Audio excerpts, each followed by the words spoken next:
Welcome to Sudeshna వంటలు. అరటికాయతో బజ్జీ చేశానండి, చాలా బాగా వచ్చిందండి. ఈవినింగ్ స్నాక్లా తినొచ్చు. అరటికాయతో బజ్జీ చేస్తున్నా అండి.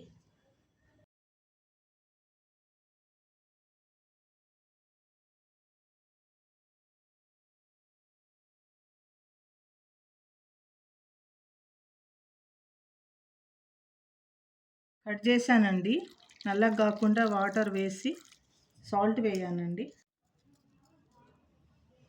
బేసన్ వేస్తున్నా అండి,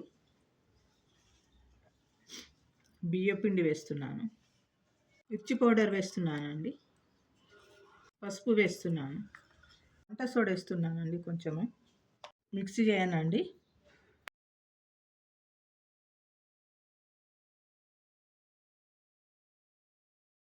వేస్తున్నా అండి.